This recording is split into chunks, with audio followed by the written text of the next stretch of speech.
We are not going to tear the house down. We are just not, because that would kind of be defeating the purpose. We want to show you how crappy something could be and be fixed.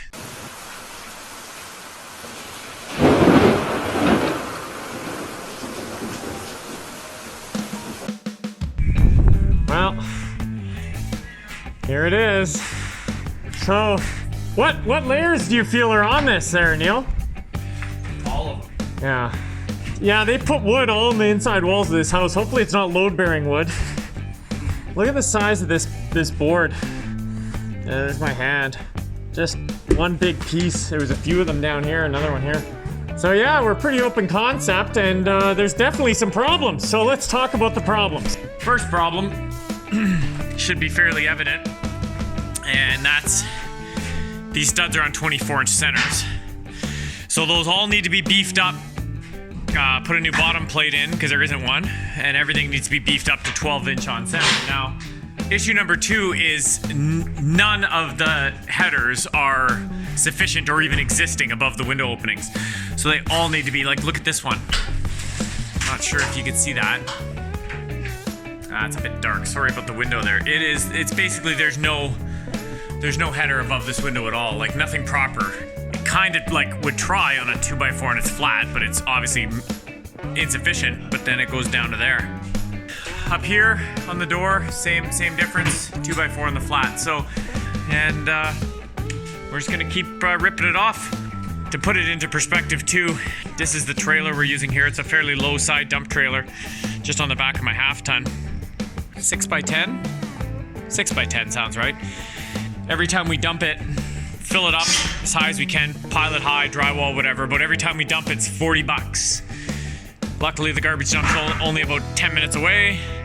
So, you know, it's 20 minutes plus whatever time it is to dump it, and 40 bucks every time.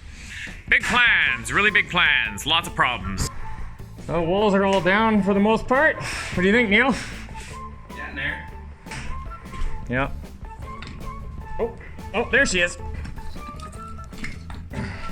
Hey, Dolores. How the hell are you? I want to show you something kind of funny. I don't know if you remember these 2 small bedrooms here. This one's destined to be a bathroom. But it had a false ceiling down, about a foot down. And on top of the false ceiling is another false ceiling. And then there's the OG ceiling up above. Holy firewood. That's most of the wood boards off the walls. I love hearing work getting done. It's awesome. I had to go in here today. The architect needed the measurements of the thickness of the basement walls. So here we are. Go over a few problems and concerns that have come up, but otherwise it's same old crappy birdhouse it always was. Obviously it rained pretty hard here, so we have water on the floor, and you know where the roof isn't, and water on the floor. No big deal though, because everything's pretty much removed. The only thing, we didn't take anything off these walls because these walls are all coming down anyway for new 9-foot walls to be framed. Someone just hacked these in. There's no support on them. Oh, there's Dolores. You know, we're obviously keeping some studs in the outside sheathing, and that's pretty much it. And the majority of the floor system, with one major note here, is the floor system's also on 24-inch centers, so we have to pop joists in between all of them. Again, that's not too bad. That's maybe a day job. It's a little more messing around, but not too bad. It's not a huge area. So next thing to come down is the roof, the ceiling joists, or I guess we could call them floor joists, but they're not. I'm not sure if you see how bent they are. That should have never been a finished second floor. Hence, part of the reason why the top's being popped on this is that it's just, yeah, that's 2x4s, and it's just not good. And then that staircase will come down. So that'll all be done probably in about a week and a half, 2 weeks. And then we can actually get framing. So until then, all we're gonna do is pull up the hardwood in here to make this floor all one level, even surface. For new 5/8 OSB to just make everything nice and flat, even.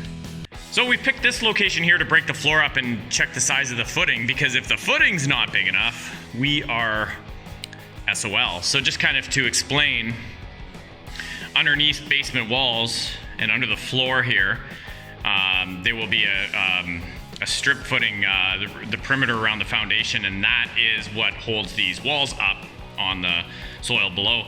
And the architect wants these to be 14 inches. So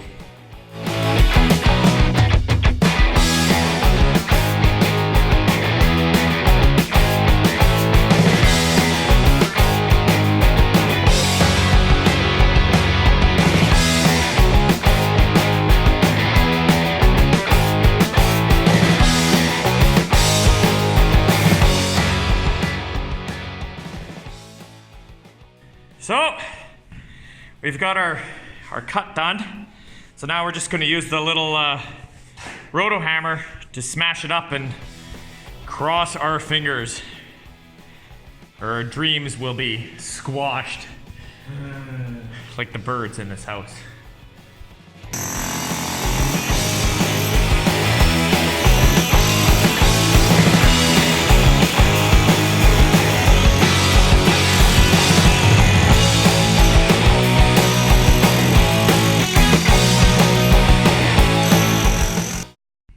Well, guys, good news. Good news.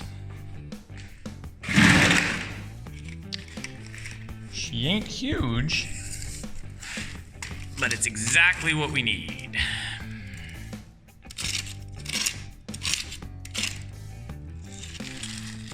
Yep. That's just over 2 inches. So that's perfect. And then we did one other area here. I will show you. This one I'd dig a little more. This one's 4.5 inches. It's just shy of 4.5.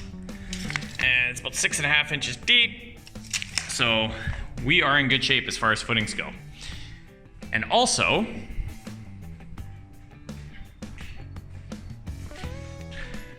we've got our test head installed by the plumber to make sure that the water supply out to the street is still good.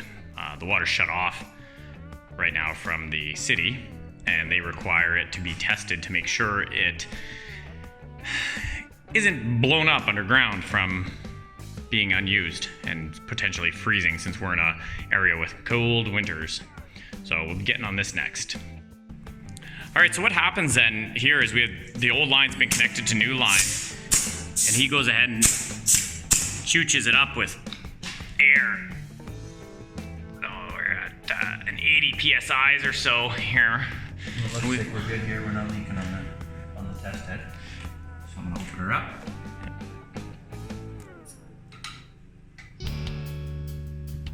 I guess we try to fill her up to 100 or so, right? And No, because it's full of water. That's why it pressurized so fast. you need more on the regulator outside, right? So we'll get her up to 100, and then we'll just let it stay. There's water in the line, so it'll probably slowly drift down, but that looks a lot like it, that we don't have a burst pipe, right? Which is probably nice. And there. Water curb test went well, so everything's good. It looks like we should not have to replace the main water line coming into the house. It looks like we're 2 days away from having those drawings done from the architect finally. You know, all these processes do take some time, and then we'll be on to the building permit process. So we'll show you that as it comes down to it, and basically what's involved in it.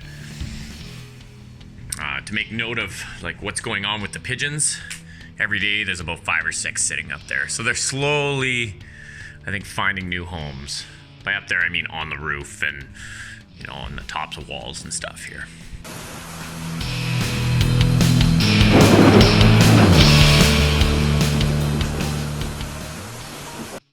Lot of problems, but now we're gonna pop the top